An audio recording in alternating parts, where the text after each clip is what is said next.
नी सा गा पानी पानी धा पा पद पद गा नी धा सा नी सा गा पानी पानी धा पा पद पद गा नी धा सा ही गाथा अस्तित्वाची शौर्याची पराक्रमाची ही गाथा अस्तित्वाची शौर्याची पराक्रमाची या मातीमधल्या कणाकणातील मौल्यवान रत्नांची या मातीमधल्या कणाकणातील मौल्यवान रत्नांची कर्तृत्व इथे गगनाला भिडे परिमोल जाणून घेऊ व्यक्तिविशेष नमस्कार विद्यार्थी मित्रांनो, मी RJ Nisha radio MPSC Guru spreading the knowledge powered by Spectrum अकॅडमीमध्ये तुम्हा सर्वांचे मनापासून स्वागत करते. मित्रांनो, आपण व्यक्तिविशेष हे सत्र ऐकत असतो. त्यामध्ये आपण सामाजिक, कला, विज्ञान, क्रीडा अशा सर्व प्रकारच्या क्षेत्रात ज्या व्यक्तींनी त्यांची उल्लेखनीय कामगिरी केली आहे व त्यांच्या कामगिरीचा सर्वत्र ठसा उमटवला आहे अशा सर्व थोर आणि महान व्यक्तींची जीवनगाथा व्यक्तिविशेष या सत्रात जाणून घेत असतो. चला तर मग आज आपण जाणून घेऊया अशाच एका थोर व्यक्तीची जीवनगाथा, ज्यांचे नाव आहे कमलेश शर्मा. कमलेश शर्मा यांचा जन्म 30 सप्टेंबर 1941 रोजी झाला.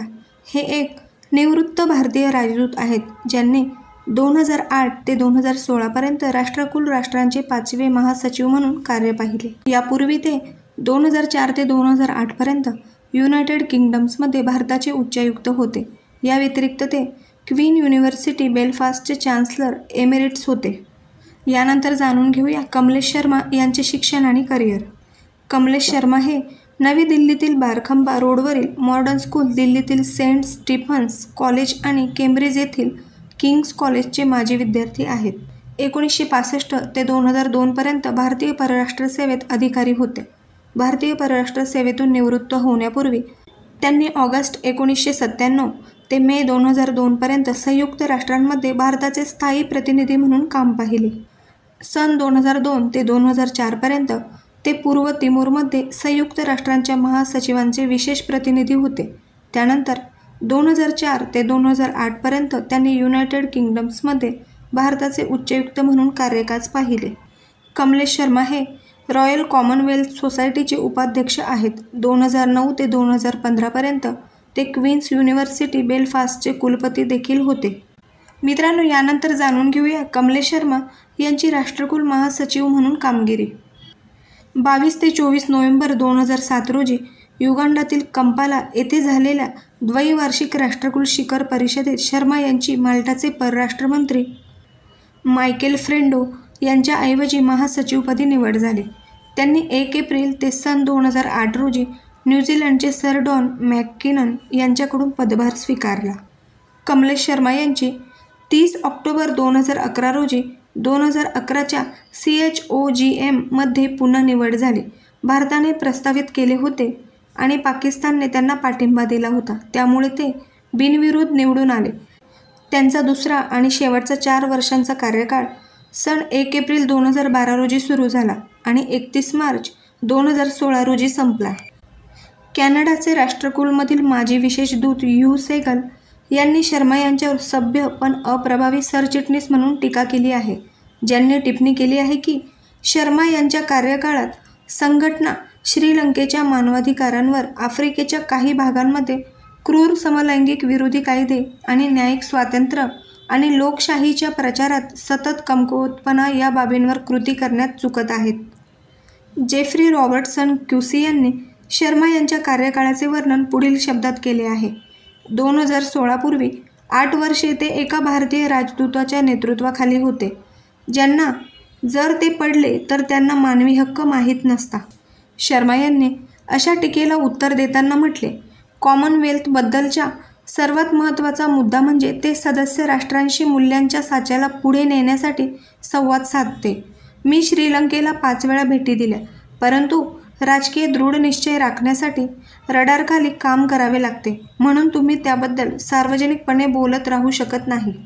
राष्ट्रकुल महासचिव म्हणून 8 वर्षांच्या कार्यकाळात कमलेश शर्मा यांनी तरुणांचे सक्षमीकरण, महिलांच्या राजकीय आणि आर्थिक हक्कांची प्रगती आणि लहान राज्यांसमोरील आव्हानांबद्दल आंतरराष्ट्रीय जागरूकता वाढवणे यावर लक्ष केंद्रित केले. कॉमनवेल्थ बिझनेस वुमन्स नेटवर्कचे कार्यकारी संचालक आरिफ जमान यांनी शर्मा यांचे वर्णन महिलांसाठी एक उत्साही, सक्रिय आणि समर्पित चॅम्पियन, वकिली आणि व्यावहारिक पावले उचलणारी अशी केली.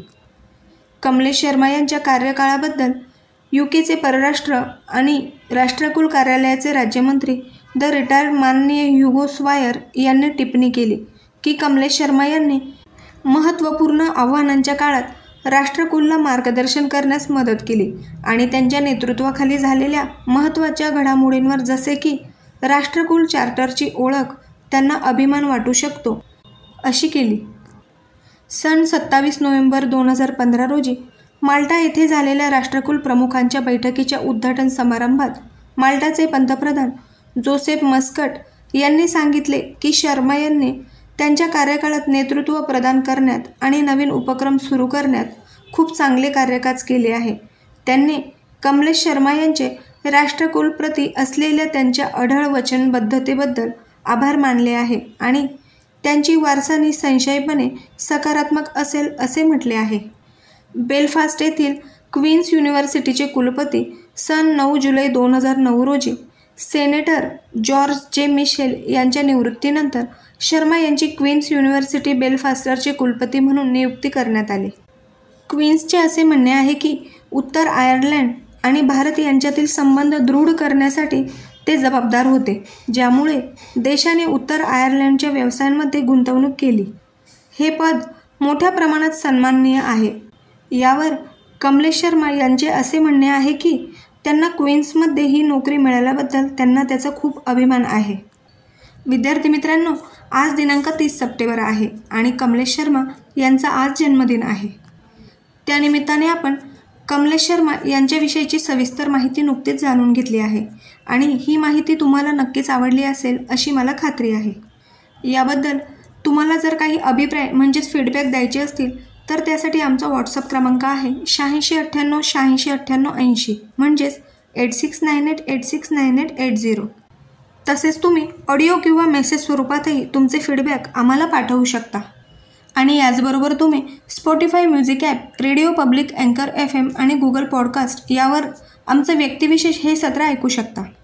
विद्यार्थी मित्रांनो, यापुढेही हे सर्व कार्यक्रम असे सुरू राहतील. तत्पूर्वी मी RJ निशा तुम्हा सर्वांची रजा घेते. पुन्हा भेटूया व्यक्तिविशेष या सत्रात आणि जाणून घेऊया अशाच एका थोर आणि महान व्यक्तीची जीवनगाथा. धन्यवाद.